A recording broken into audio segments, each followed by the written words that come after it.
Jadi gimana masalah tes DNA? Kemarin ada yang koar-koar mau tes dengan singa. Kok ngajak orang? Yang cucu Nabi kan dia ngaku sendiri. Yang punya petuah seperti itu kan dari datuk dia. Seharusnya dia sendiri dong yang membuktikan itu.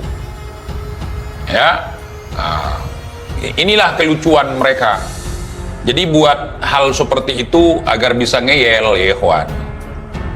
Misalnya kegilaan mereka tidak sama dengan kegilaan kita, jadi kita diajak ikut gila mereka, ya nggak mau lah, ya.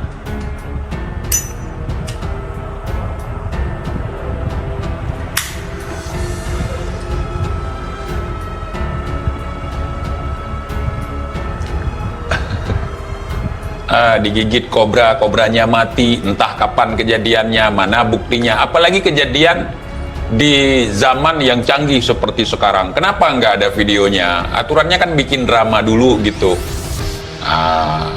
Kobranya dipentuk kepalanya pakai martil dulu, pakai palu. Nanti pura-pura rebahan di situ, berdarah-darah gitu. Habibana baru saja dipatuk oleh kobra, kobranya mati. Habibnya nggak jadi mati, kan gitu. Apa-apa direkam, berak pun direkam, ke kamar mandi pun direkam. Merokok di rumah sakit pun ada rekaman. Masa momen penting digigit kobra nggak ada rekaman? Indonesia tanah air beta, pusaka abadi nan jaya. Bahwa saya sangat mengutuk kegiatan ini begini. Nanti banyak orang-orang yang terkesima dengan itu. Jangan bilang enggak. Jangan bilang enggak, udah kebaca semua. Pansos itu, pansos. Apalagi sekarang udah diambang rumah pansos. Rizik yang membuat proposal sehingga Aceh damai. Seolah-olah dia waktu konflik itu dia yang berperang. Kemudian ada momen tsunami, manfaatkan itu. Bagus memang bermanfaat, tapi nggak perlulah setiap ada pemilu koar-koar sebagai orang yang paling berjasa di tengah-tengah musibah yang melanda Aceh.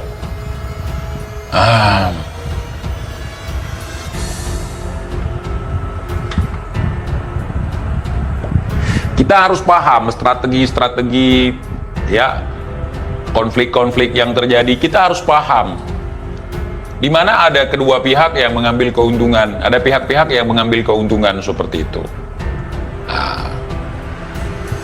Jadi baik di kalangan pro maupun kontra itu sama-sama punya keuntungan sebenarnya ya ikhwan. Cuman kita sebagai rakyat yang kurang memahami. Nggak mungkin lah itu, karena pemikiran kita simpel, nggak mau berpikir. Udah ini membela, ini baik. Kita nggak tahu di balik itu mereka kong kali kong, ya kan? Iya.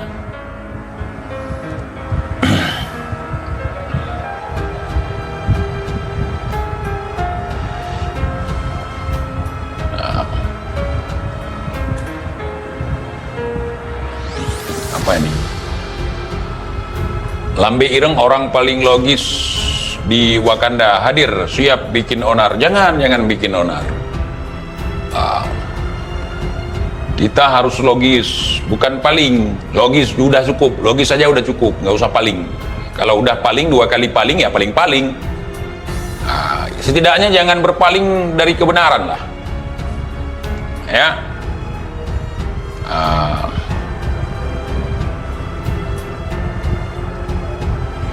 Jadi sengaja memang kadang-kadang konflik diciptakan untuk sebuah tujuan. Kalau apalagi sekarang ada pengalihan isu, ya kan?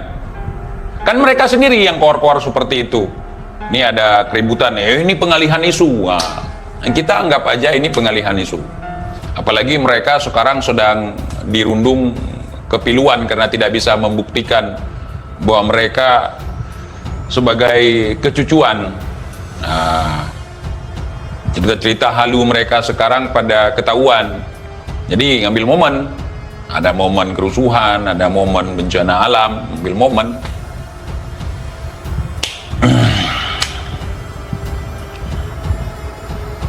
Kita harus paham itu. Tidak usah jauh-jauh lah. Contoh begini, setiap ada bencana alam atau kejadian apa, itu partai politik kan masuk sebagai pembela, sebagai donatur, sebagai yang membantu. Ya, tentu di situ ada bendera mereka, tentu di situ ada orator-orator dari mereka bahwa kami telah membantu ini, membantu itu. Nah, kita sangat memahami akan hal itu. Ya, karena musibah orang lain kadang-kadang bagi sebagian orang bisa jadi lahan makan.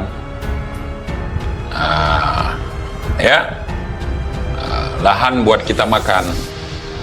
Kalau nggak ada kericuhan, bikin kericuhan dulu supaya ada donatur yang akan ngasih makan kita. Itu terbaca. Makanya masyarakat jangan bodoh. Jangan mau dibodohi. Gimana bang? Oh, saya nggak tahu. Dulu beliau punya cita-cita ingin jadi Habib. Menurut info yang saya dengar, beliau menikah dengan Habibah juga. Ya tentu beliau mungkin juga ditakut-takuti atau dipersekusi sehingga ada kecenderungan juga untuk pro kesantri lagi aman, lagi adem. Susah mungkin nyari uang gitu, apalagi kita kalah pemilu terus, ya kan. Akhirnya manfaatkan momen, bikin rusuh sendiri, nggak berani lagi. Ya nunggu orang lain bikin, tunggu ada keonaran di pihak lain, masuk kita sebagai pejuang. Kemarin pansos ke virus, ke corona, ke COVID-19, nggak laku. Si Aldo keluar-keluar sendiri, nggak mau vaksin, teman-temannya pada vaksin. Si Bahar vaksin, si Alwi vaksin, si Kumar vaksin.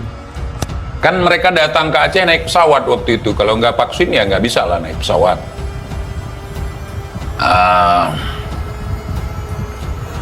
Iya.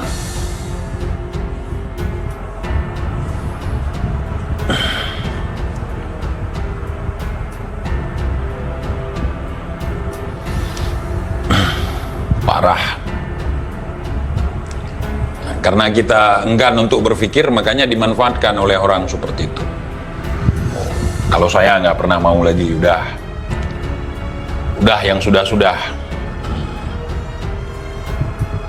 Kemudian ada budak yang komen, lu TIJ tunggu aja kalau sempat terjadi konflik di daerah lu, terjadi kerusuhan seperti di Rempang di daerah lu. Dia baru lahir mungkin ya, dia nggak tahu konflik di Aceh itu dari tahun berapa. Bukan cuman seperti itu, korban bergelimpangan, kedua belah pihak bawa senjata api. TIJ mengatakan, makanya nggak heran, orang-orang gila pun sekarang jadi wali. Ada 3 hal kalau kita ketemu orang gila yang terlintas di pikiran kita. Yang pertama, untuk zaman sekarang nih, gara-gara doktrin ada 3 hal kalau melihat orang gila. Pertama, kalian akan berpikir kalau itu waliullah, nggak apa-apa untuk berhusnuzon, tapi jangan aneh-aneh. Yang kedua, kita akan berpikir bahwa itu adalah artis yang sedang buat konten prank, Baim Wong misalnya. Yang ketiga, kita akan menganggap bahwa orang itu adalah intel yang sedang menyamar. Betul tidak? Ujar TIJ. Dari tahun berapa itu? Makanya rata-rata baru lahir.